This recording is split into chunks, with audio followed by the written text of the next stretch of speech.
ஏழு கடல் சீமையெல்லாம் சூழ வந்தாய் கங்கை அம்மா.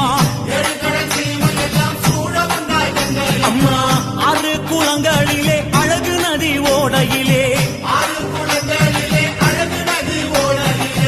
எரி குளங்களிலே எழுந்து விளையாட வந்தாய்.